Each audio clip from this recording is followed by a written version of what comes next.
Oh, man. What? Nothing. It's just... What a ride. Hello, everyone. Welcome to the ride home. Welcome to the ride home. Go that way, too.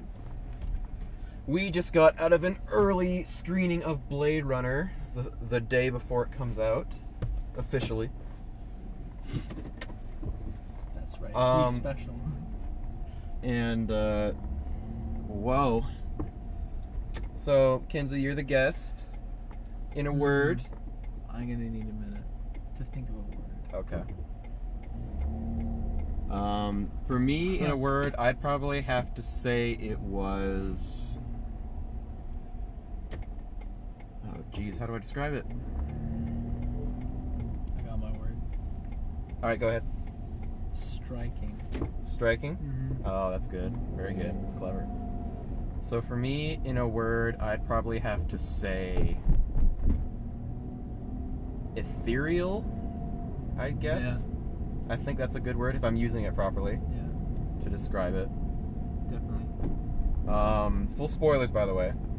Yep, 100%. So, one thing that I did find interesting about this, and that sort of struck me closer to the end of it, is how it's a lot more of a sci-fi story than the original Blade Runner's plot was. While the first Blade Runner movie is considered like a huge pinnacle in science fiction, it's really not. It's more of a noir style story than anything else. Yeah. Like, it has like a hell of a lot of sci-fi elements to it, but that's about it. Whereas, I feel you on that one. yeah, whereas this like had a lot of clear trappings of science fiction, and that's not to point out that I think it's a bad movie particularly, but it's got a lot of stuff of like, oh, it's an anomaly, right? Yeah. Something that shouldn't have happened or that people don't want to happen. And there's a chosen one who's been obscured from the evils at will. For me, that plotline was not even important. It really didn't feel all that important, despite it being sort like of the main driving force of the movie. I don't think it was. I think you go left here, don't you? No, I go through here. Yeah, okay. To get back on what was I saying? I felt like that the main plot element of it was actually not. It was just something that was happening to the characters while they had their own plots going on. Introspective Yeah, things it going had on, nothing to do. Like it was kind of like, okay, there's this thing happening, but and it's it's kind of crazy, but what's more important is my relationship with my holographic girlfriend. Yeah. Like that was, for me, that was a way more driving storyline. So before we get too gritty into story details, why don't we talk more broadly about maybe like performances? So maybe why don't you rank your top 3 performances or characters in the movie? Okay, what was even the girl's name? Which one? The holographic one. Holographic one was named, oh shit. Baby, you almost just ran into a semi-truck. That would kind of fuck up the show. Do you think of the views though? Oh, Full man. disclosure, we swear in this episode. That would have gotten so many views. And now he's boxing me in. What was her name? The character's name was Joy, spelled Joy. Joy. I thought she did a fantastic job. Yeah, that actress is actually really starting to gain popularity these days. She was also played a bit role in the movie War Dogs, Right. playing Miles Teller's girlfriend / wife. I thought married. she did a really good. Yeah, fantastic Ana. job. I think Ana de Armas is her name. I think that's how you pronounce it. I think she's really gonna go places, and that was an interesting role that she played too. And I actually did like, and I liked, Who? Characters. I don't remember any of their names at this point. none of the actors from *Halt and Catch Fire*. Mackenzie Davis. Yeah, Mackenzie Davis, despite not really being in the movie all that Yeah. much, she did have one scene involving Ryan Gosling's character Kay and Ana de that was Armas. neat. That was really one of the more interesting and introspective things I've seen in a movie in a long time. Yeah, that was neat. It was very personal Yeah. and intimate. What else? So where do you want to go? Well, of course, Gosling. I thought he did he kept you interested the whole way through. Yeah, it was interesting because there were moments where he like was giving out genuine like emotions of frustration Yeah. and like frustration and shock, Yeah. like Exactly. emotions that he's not even sure how to describe. And then there's stuff like but it seems like even in those moments he's really trying to like restrain himself. His whole performance of the movie, it feels like there's this like restrained personality within, which was maybe holding back. which was maybe intentional Yeah. because of the fact that he's playing like someone who's supposed to be like the same person over and over again, even through those like repeated, kind of weirdly grueling tests. Yeah. His baseline tests. Yeah, the baseline tests, which just reminds me of that bar close to where we live. Oh yeah, baselines. I thought it was very realistic. In the way that the characters Yeah. were. And I gotta say, first off, one thing that's like A+ material is like the set design and the general art direction. That's sure. why I said striking. Yeah. Visually striking was the entire movie. Yeah, and like I even saw some behind the scenes stuff before the movie came out, like some B-roll footage and stuff. Mhm. And some of those like massive city shots, they Yeah. shot on miniature That's cool. things, So like throwback, just throwback to the original. just like how the original was made. That's cool. That's pretty neat. I wonder if they maybe even used the same miniatures for what looked like used to be the Tyrell Corporation. I'm sure we'll find out. I'm sure somebody will say that eventually. Yeah, that I want to talk about that scene in particular because that was like one of the more intriguing moments in the movie. I felt Which? I want to say the imitation scene between Joy, whatever I keep wanting to call her Pris because she looks just like Pris from the original Blade Runner. So between Mackenzie Davis, Ana de Armas, and Ryan Gosling. It showed really like the three characters. It really kind of showed at least Ryan and Ana de Armas's characters' intentions and such really well. What was really neat about it was that you had three different, well, I guess not so different, but different types of people too. You had one, a holographic person who doesn't physically exist, a replicant girl, and then a guy that was a replicant, but he felt more human. At that point in the movie, we were led to believe that he may be human. I guess. So you saw like the I don't know. I can pull it off. the relationship between the three different types. Yeah, of it people. really felt like three different pieces of a puzzle. It was very interesting.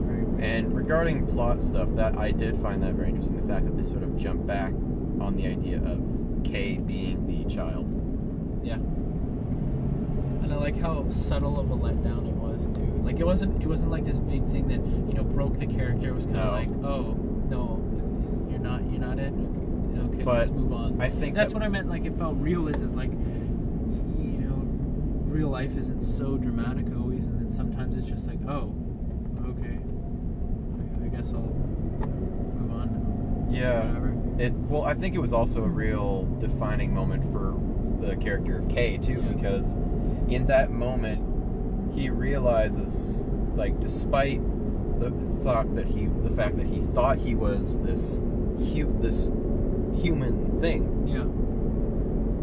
he realizes that for a short time he felt like he was, and he knows what that feels like now. So he understands this drive to live and to experience life that all these other replicants that he's hunted down has felt like, and that's why he fights so hard for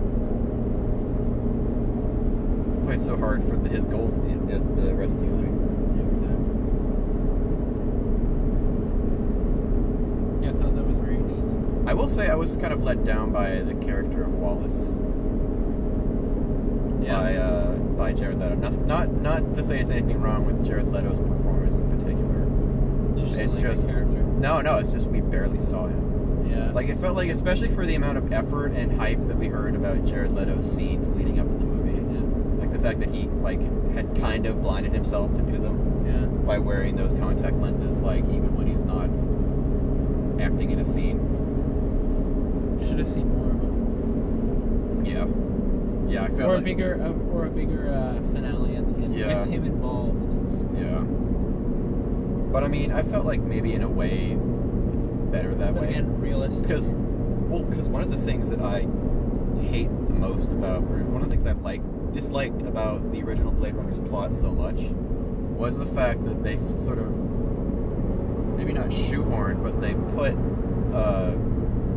Tyrell's presence in the plot way too heavily. Mm-hmm. And for such a big, godlike character that he was in the world of Blade Runner at that time, it really felt sort of anticlimactic and out of place for him to just be put aside so easily. Mm-hmm. I loved his lair. Yeah, it was interesting. It looked sweet as well. Yeah, great set design, and there was a nice combination of old and new in a lot of the set design there. Like a lot of stuck places like Ryan Gosling's apartment room really felt almost like an exact copy, or felt like an adjoining condominium to Deckard's apartment room from the first movie. But then there's other portions where it feels newer, but it's been around long enough that it looks old. Right. Like all the scenes in I can't remember the name now, but Robin Wright's character's office. Like you look around at some of the stuff, like her door. Yeah. I was paying attention a lot to that shot of Kay exiting her office, looking at that door and seeing dirt marks and places where the paint had worn down. Mm-hmm. It was clearly a room that had been around for a while, and a lot of people had gone in and out of it. It wasn't fresh off the factory. Yeah. But then there were other portions that were clearly kept very pristine and clean, like the interior offices of the Wallace Corporation. Yeah. Trickle-down economy. Yeah. You can really see it there. No, like I said, realistic. Everything felt like a realistic movie, just by the fact that even so Wallace's character wasn't there. It's like a guy like that in real life, he'd be like, okay, this is important to me, but I have other things I have to do as well. But there was also only so much that he could do. Exactly. Because he was blind. What could he do at that point? Exactly. He sits around. He was an ancillary character because of it. Mm-hmm. So super realistic. Yeah. I'm not quite sure what to make of the ending, because I don't think enough time was spent on that replicant organization that was revealed near the end of the movie to really understand what exactly their plan was. Is that suggestion for a sequel? Yeah, that's what I was gonna say. Do you think that could be a lead up to? I don't know. I feel like I really don't need to see one. At least maybe not one that takes place immediately after. I think a unique sequel would be. We think, we open on an eye again, but this time it's Ryan Gosling and he's not dead. He wakes up in a hospital, and that's when the whole revolution and shit starts. Now I'm wondering if maybe that's meant to be him looking, the last look on his eye near the end of the movie. Because it's supposed to be a callback, like a cold open. Right. But yeah, there were parts about that I felt stood out a bit too much and were very jarring, tributes to the original, like that opening eye shot. And while I kind of get what they were going for with using Roy Batty's theme music, the Tears and Rain theme, as Officer K was dying at the end. I thought they didn't really was it the exact same thing? I thought they just I thought they just played on it. It was the exact same melody. It wasn't made with the same hardware though. Like there was clearly, I think, a more modern synth used for it. And while I'm on the subject, I will say that was an element that I was pleasantly surprised with. I wasn't sure what kind of a synth or what type of genre of music they were going to use for the score for this. I liked the sort of mixture of industrial type music for the more rundown parts of. They based the music based on location. Yep. So empty places like Vegas or those ruins in San Diego had this like really strong echo to them, where it felt like it just went on forever. Yeah. Reverberation. And I was watching shortly after the first trailer for the movie came out. Famous YouTuber Nerdwriter did a video discussing the music of Blade Runner and the hardware used for it, and he talked about how they used the music in that movie to almost feel like a living thing itself. Oh, I've seen much this. like the city. Yeah. And I feel like they did do that. Again. They did that to a certain extent in this movie. They didn't do it quite as perfectly, without sounding like they were trying to replicate it either. I feel like they did their own thing. There were parts of it that did. Because what they could have done is they could have replicated it 100%, and everybody would be like, "Oh, it's just like the old one, but it's just like the old one. It's a copy." And so I feel like it was really good, and it felt not like a sequel in the fact that it's like, oh, one's better than the other. It's like they're both their standalone things, and I think they're equally as great. Yeah, there were parts that I wasn't a big fan of though. Like for one example, the two portions of it involving the character of Rachel. One was the fact that they actually used that clip of her walking towards the camera. Felt a little too out of place with the rest of the movie. Right. And then, see the copyright? Oh, you mean the memory? Yeah. And then another was sort of yet another movie to add to the list of films lately that have digitally recreated the younger faces of actors. Because I'm pretty sure they didn't even include the actress that played Rachel in this film. But yeah. Is she still around? She is. But she's not. I think it would have been better if they brought her in to be like her current age. No. Because she hasn't kept up as well as some other actors have. And I gotta make this observation about Harrison Ford. The older he gets, the more like pronounced the scar on his chin is. I gotta say. Exactly. Speed up.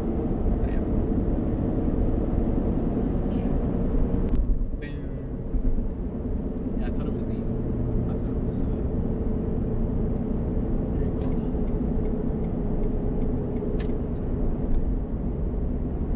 Yeah. Anything else you want to talk about? Things you. Cinematography was. Oh yeah.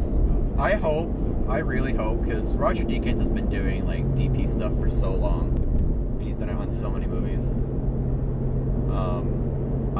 I really hope that he gets a nomination and wins. Well, no, he's gotten nominations before, but I hope he finally wins Best Cinematography for this movie. I think this one's gonna be a heavy hitter. Well, he's got two. He's got two that'll for sure be in the running this year. Dunkirk and Blade Runner. Yeah, he was. Yeah. So I really hope that between one of those, he finally gets a nomination this year. But I personally hope that he gets it for this. As nice as the cinematography was in Dunkirk, I feel like there's parts of it that probably deserve recognition more. What else? Let's go right here. No, I thought it was really good. I enjoyed it. Yeah. We'll rewatch. I will rewatch. I will rewatch at one point.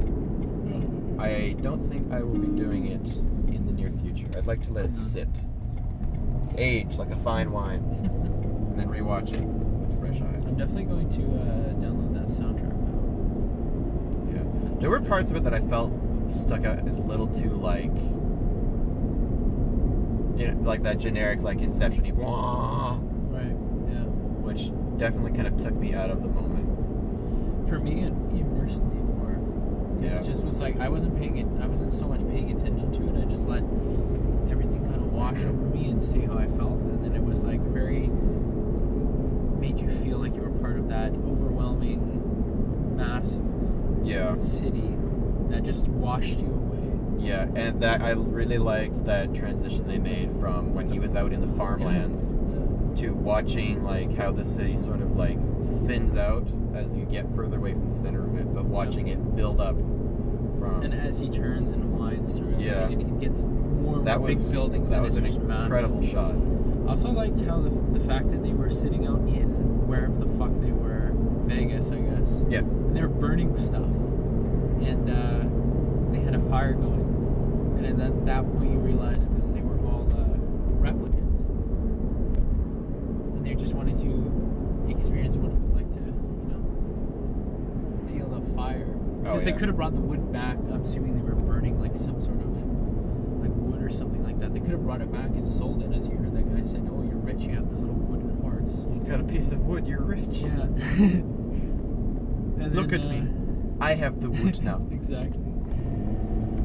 And no, they didn't. And it was like they didn't even play into it. No. They didn't say anything about it, but if you picked that up, you picked it up. And then they turned all the sparks into the city lights, and I thought that was pretty neat. Yeah, that was nice. Yeah, that was a really great transition between scenes. Mm-hmm.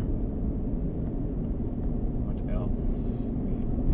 This is only the second Denis Villeneuve movie I've seen. The previous of which was Sicario.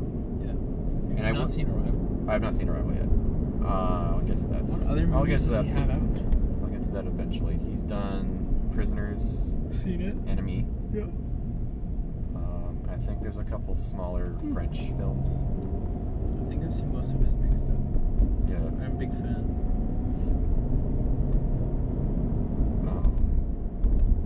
What else? I'm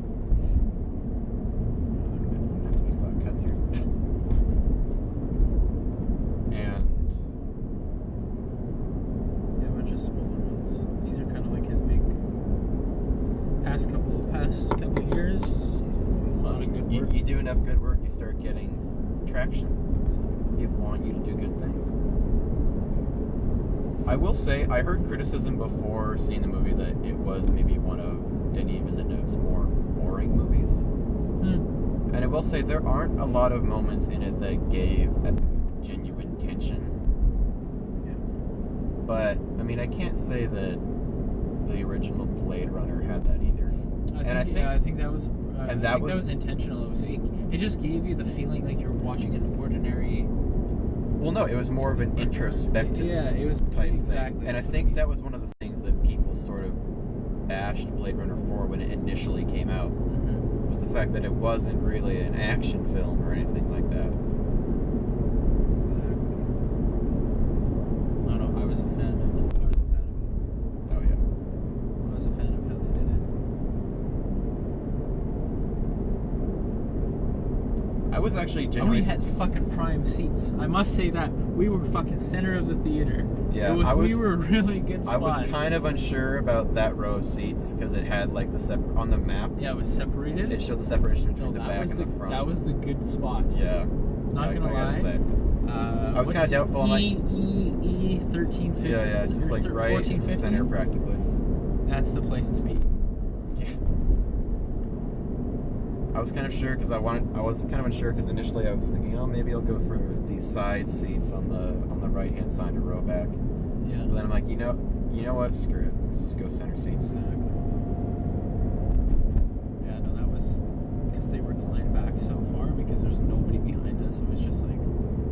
basically lying down. Yeah. And we had the screen like this.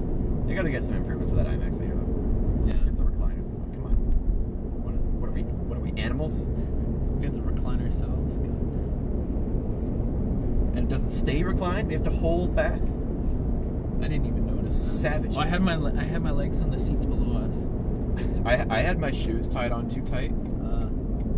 So I was kind of at a discomfort for a good portion of the movie until I finally just untied them while I was sitting. I'm just like, I can't do this. I had to take a piss so bad halfway through, and I was just like, man. I was trying to gauge when the movie be over. I was like, maybe my bladder will explode and I'll die watching this movie. That'd be a great way to die. No, I kind of suck. I'd hate to die in a fucking Langley theater. Watching an incredible film. Yeah, that's true. Maybe if they do a sequel to this, maybe they'll make it completely different and make it so full of action. Yeah. And involve the off-worlds. That'd be unique. I mean, I will say, and I think this is a criticism, if you can think of criticisms now, is I think the portions of the movie involving Harrison Ford's character are in a way, kind of the least interesting. Yeah. And his story arc throughout the movie, I felt, is a little too sentimental, just out of respect for the original movie. Right. So it kind of stands out of place with the rest of the plot going on. Yeah, my only criticism would be that it was they could have done. Watch out for this, you don't run her over. I see. They could have done some different things to make it more tense at points, because there's parts where I was like, the whole theme of the movie stayed, but it should have changed and been more dynamic and been more tense and been made you more anxious. But it felt very just like I was just watching this movie. It could have thrown some Dunkirk style tension in there, that really make you feel on the edge.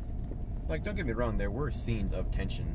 Yes, there were. I think they could have done. They could have changed it a bit so that it made you feel more stressed out. Yeah, because there was a few times where I was just when you first meet the girl and then he screams "God damn it!" It should have been more of a throw some strings in there, had more tension, and then leading up to him saying "God damn it!" Not just this quiet droning and then just shouts and then he leaves the room and it's just almost like you're sitting in an airplane cabin just cruising watching the show. That's about it. Yeah. Relationships are really good. I liked it. We're gonna go get some pizza now. Yeah. Or something. And then I'm gonna pack for a flight. Where are you going? Go see Blade Runner.